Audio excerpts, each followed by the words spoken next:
আসসালামু আলাইকুম রহমতুল্লাহি ওবরাকাতুহ ইন্নাল হামদুলিল্লাহ ওয়াসসালাতু ওয়াসসালামু আলা রাসূলিল্লাহ ওয়া বা'দ।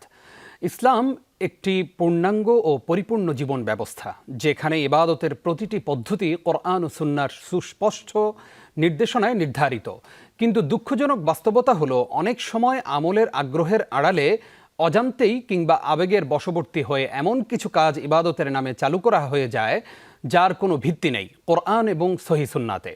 এসবকেই আমরা বিদআত বলে জানি। আজকের বিষয় আমলের নামে বিদআতের প্রচলন। সুপ্রিয় দর্শক শ্রোতা, কাছে এবং দূরে যে যেখানে আছেন, সবাইকে স্বাগত জানিয়ে শুরু করছি in the name of Allah with BRB cables.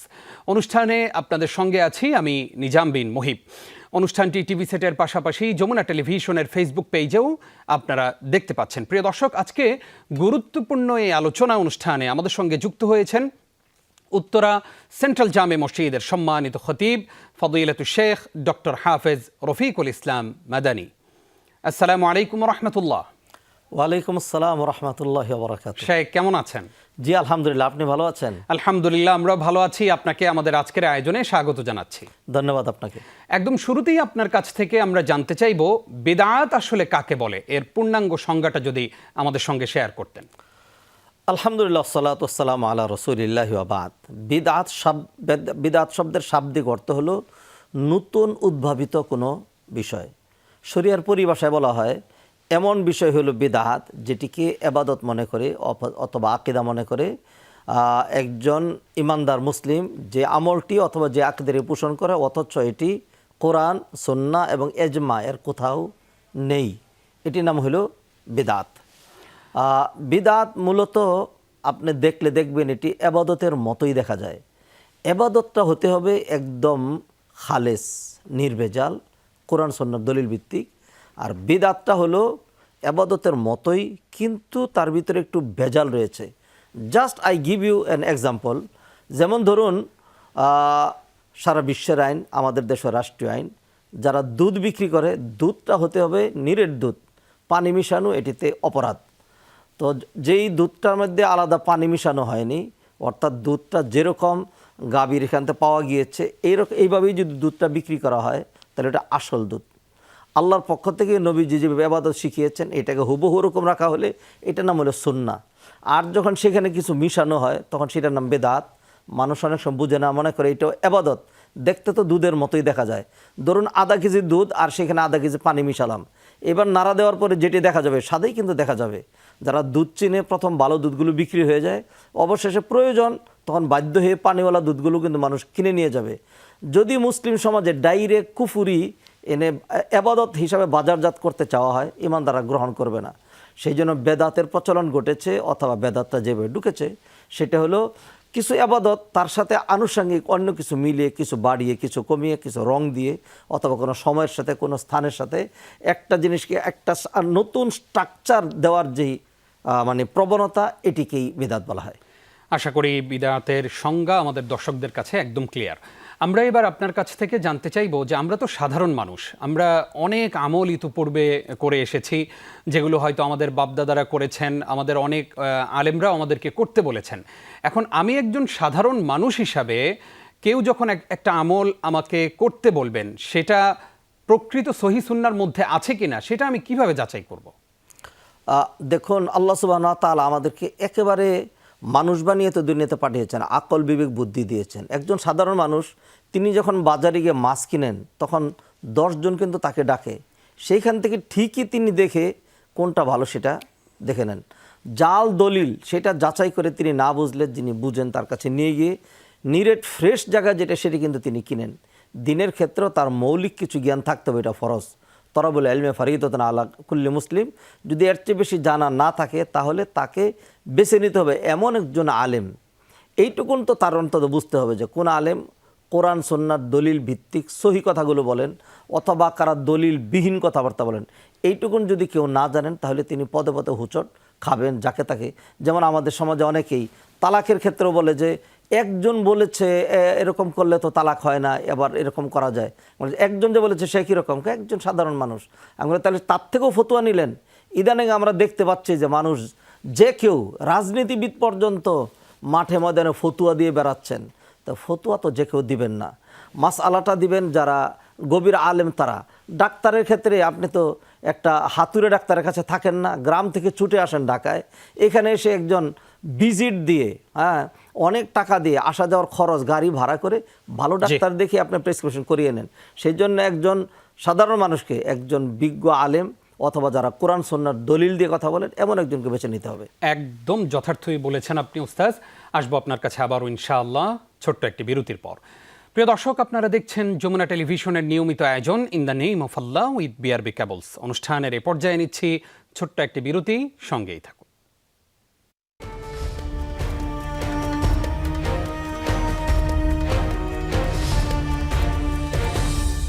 আবারও স্বাগত প্রিয় দর্শক, দেখছেন in the name of Allah with BRB cables. আজকের বিষয় আমলের নামে বিদআতের প্রচলন।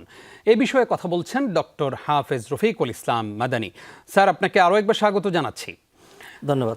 আমরা এবার আপনার কাছে জানতে চাই, চলছে শাবান মাস। এই শাবান মাসকে কেন্দ্র করে অনেকগুলো বিদআত আমলের প্রচলন আমাদের সমাজে রয়েছে। আমরা অনেক সময় দেখি যে কবরস্থানগুলো লাইটিং করা হয়, মসজিদের নানান ধরনের খতমের প্রচলন রয়েছে, এবং শাবান মাসের নিসফে শাবান, যে 15ই শাবান, যেই তারিখে আমরা নানান ধরনের ইবাদত করে থাকি। আপনার কাছে জানতে চাই, কোরআন এবং হাদিসে অর্থাৎ সহিহ সুন্নাতে আসলে শাবান মাসের এই 15 তারিখ দিবাগত রাতে যে আমরা আমল করি, এই আমলগুলোর মধ্যে কোন কোন আমলগুলো আসলে একদম শরিয়া সিদ্ধ? দেখুন, আমরা দীর্ঘদিন যখন একটা জায়গায় থাকি তখন দেখা যায় যে আমি একটা ঘর করি, আরেকজন একটা ঘর করে, ফলে অনেক সময় আমার ঘর আরেকজনের সীমানায় চলে যায়। কিন্তু পরবর্তী যখন দলিল এনে এবং জানে কি মানে জমি মাপতে পারে তাদেরকে যে যখন সীমানা ঠিক করা হয়, তখন কিন্তু সেখানে বোঝা যায় যে আমি কতটুকুন ভিতরে আছি, কতটুকুন বাহিরে গিয়েছি। দীর্ঘদিন মানে ইংরেজদের শাসন আমলের কারণে দিন নিয়ে গবেষণা অথবা গভীর পড়াশোনা আমাদের দেশে অনেক সময় ছিল না। মানুষ আবেগের বশবর্তী অনেক আমল করতো, কিন্তু এখন কিন্তু সেই সুযোগটা আর নাই। নেটের যুগ, আপনি সার্চ করলেই পেয়ে যাচ্ছেন। আপনি গুগলে ঢুকলেও নবীজি সাল্লাল্লাহু আলাইহি ওয়াসাল্লাম শাবান মাসে কী আমল করতেন এটা পেয়ে যাচ্ছেন। অতএব এখন আপনার কাছে স্পষ্ট দলিলগুলো রয়েছে। যারা একটা আমল দেখা বলবেন, আপনি তো সেখানে আবেদন করবেন যে আমাকে সহি দলিলটা দেন। আমরা যদি একটু স্টাডি করি তাহলে দেখব নবীজি সাল্লাল্লাহু আলাইহি ওয়াসাল্লাম শাবান মাসটা তিনি পুরো মাসে অনেক বেশি সিয়াম পালন করতেন। এত বেশি সিয়াম পালন করতেন যে উম্মে সালামা রাদিয়াল্লাহু তাআলা তিনি বললেন, নবীজি সাল্লাল্লাহু আলাইহি সাল্লাম শাবান এবং রমাদান ছাড়া মা রাআইতু রাসূলুল্লাহ সাল্লাল্লাহু আলাইহি ওয়াসাল্লাম ইস্তাকমালা সিয়ামা শাহরাইনি কত্তু ইল্লা শাবান ও রমাদান। শাবান রমাদান ছাড়া নবীজি একসাথে কখনো 2 মাস সিয়াম পালন করেননি। মানে নবীজি এত বেশি সিয়াম পালন করতেন। তাহলে আমরা সেটি বাদ দিয়ে এখানে একদিনের জন্য আসলাম। এরপরে হলো লাইলাতুন নিসফে মিন শাবান, যেটি এটির নিয়ে আলাদা কিছু ফজিলত রয়েছে। তবে নবীজি সাল্লাল্লাহু আলাইহি সাল্লামের যেই হাদিস দিয়ে দলিল দেওয়া হয় সেটিও যদি আমরা ভাবি তাহলে আমরা দেখব যে নবীজি সাল্লাল্লাহু আলাইহি সাল্লাম তিনি মা আয়েশার পাশ থেকে উঠে তিনি বাকিতে গেলেন, এরপরে মা আয়েশা পিছনে পিছনে গেলেন, এরপরে নবীজিটা যখন টের পেয়ে গেলেন মা আয়েশা আবার এসে শুয়ে থাকলেন। এরপরে নবীজি সাল্লাল্লাহু আলাইহি সাল্লাম মা আয়েশাকে বললেন, তুমি জানো না এটা কোন রাত্র?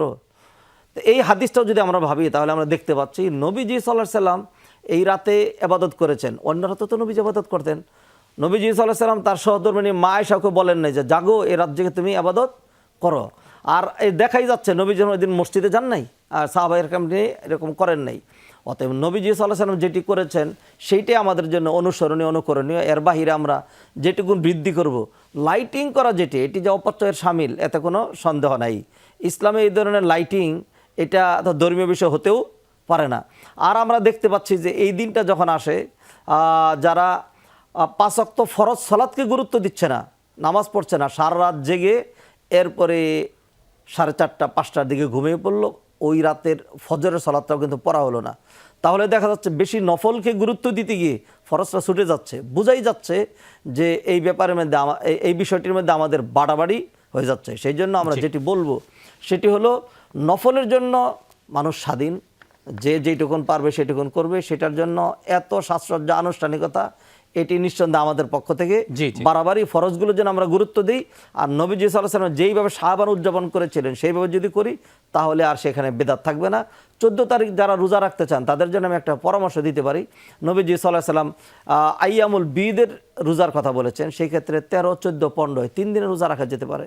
সোমবার এবং বৃহস্পতিবার রোজা রেখে যেতে পারে, অথবা শাবান মাসের শুরু থেকে শেষ পর্যন্ত 8-10টা সিয়াম পালন করলে তাহলে আর বেদাত হবে না ইনশাআল্লাহ। আশা করি আমাদের দর্শকরা এই গুরুত্বপূর্ণ বিষয়টি নিজেও দেখবেন এবং আমল করবেন, পাশাপাশি আমাদের এই আয়োজনটুকু শেয়ার করে দিবেন। অনেক মানুষ অনেকগুলো ভুল করছে নফল ইবাদত নিয়ে। আল্লাহ রাব্বুল আলামিন আমাদেরকে বুঝার তৌফিক দান করুক, আমিন। নিয়ে আমরা জানতে চাই আপনার কাছে যে অনেক সময় আমরা যখন এই বিদাত আমলগুলো করি, সেটা হতে পারে সালাত, সেটা হতে পারে যে কোনো তাসবিহ, তাহলিল, জিকির, আসকার, তখন কেউ কেউ বলেন যে সে তো খারাপ কোনো কাজ করছে না, এই সময়টাতে তো সে অন্য কোনো খারাপ কাজে লিপ্ত থাকতে পারতো, সে হয়তো মোবাইলে, ভিডিও গেমসে বা যেই কোনো কাজে ব্যস্ত থাকতে পারতো, সে তো নামাজই পড়ছে, সে তো আল্লাহকেই সিজদা দিচ্ছে, তাহলে কেন এটা গুনাহ হবে বা কেন এটা আমরা করব না? তাহলে সেই প্রশ্নের জবাব কি? ইবাদতের জন্য মৌলিক দুটো শর্ত ইবাদত কবুল হওয়ার জন্য। একটি হলো অ্যাবসোলুটলি আল্লাহর জন্যই হতে হবে, এইখানে সে আল্লাহর জন্য করছে, এটি পাওয়া গেল। 2 নম্বর হলো সেই আবাদতটা নবী মোহাম্মদ রাসূলুল্লাহ সাল্লাল্লাহু আলাইহি সাল্লামের তরিকা মোতাবেক হতে হবে, এখানে সেই তরিকাটি পাওয়া যায়নি, এই কারণে এটি করা যাবে না। আরেকটি হলো যে আবাদত যদি প্রত্যেককে স্বাধীনতা দেওয়া হয়, তার মতো কিছু কিছু বানাইতে শুরু করে, তাহলে নবী যেই দিনকে রেখে গিয়েছেন সেটা হারিয়ে আরও বিশাল বড় একটা কলেবর হয়ে যাবে। ফলে বেদাত যদি অনুমোদিত হতো তাহলে সেটি কিন্তু উম্মার উপর এক ধরনের জুলুম হয়ে যেত, যে কতটা মানুষ করবে এটি কিন্তু তারা কুলে উঠতে পারতো না। ফলে বেদাত যে হারাম করা হয়েছে এটি উম্মার জন্য একটি দয়া।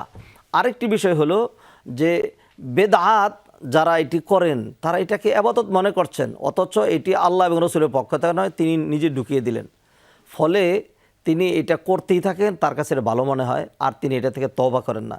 এই জন্য সুফিয়ান সাউরি তিনি বলছেন যে বিদাত বা যেটি আবাদতের মতো দেখা যাচ্ছে, শয়তানের কাছে জিনা, বেবিচার, চুরি, চামারি, জঘন্য অপরাধ যেগুলো আছে তার চেয়ে অনেক বেশি প্রিয় হলো বিদাত।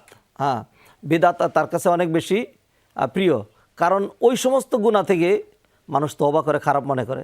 আর বেদাত সে যেটি করছে এটাকে সে কি মনে করে না, সে এটাকে অপরাধ মনে করে না, ইবাদত মনে করে, ফলে সে এটাকে কন্টিনিউ করতে থাকে।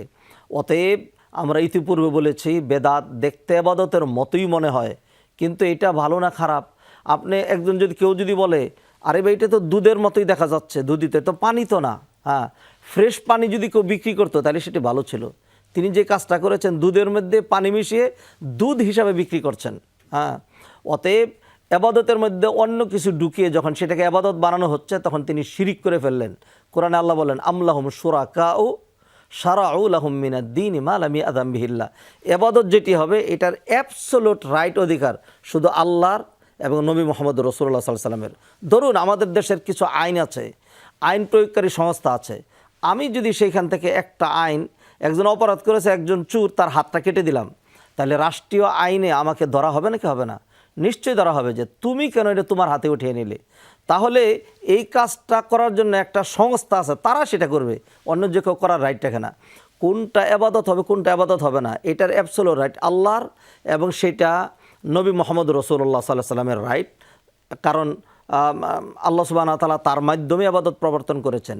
এর বাহিরে অন্য কেউ কোনো কিছু ইবাদত হিসাবে চালু করবে যেটা ভালো দেখা গেল, এটা যদি কেউ মনে করে তাহলে সে আল্লাহ এবং রাসূলের প্রতি খেয়ানত, মানে খুব খারাপ ধারণা পোষণ করলো। কারণ যেই আয়াতটি দিয়ে অথবা যেই ভূমিকা দিয়ে আপনি সূচনা করেছিলেন যে দ্বীন ইসলামকে আল্লাহ সুবহানাহু ওয়া তাআলা কমপ্লিট করেছেন, আল-ইয়াওমা আকমালতু লাকুম দীনাকুম, একজন মানুষ বেদাত তখনই করতে পারে অথবা ইবাদত মনে করে করতে পারে যখন সেটা ধারণা করে যে এটা ভালো, নবীজি করেন নাই, আমি ঢুকাই দিলাম সেটা।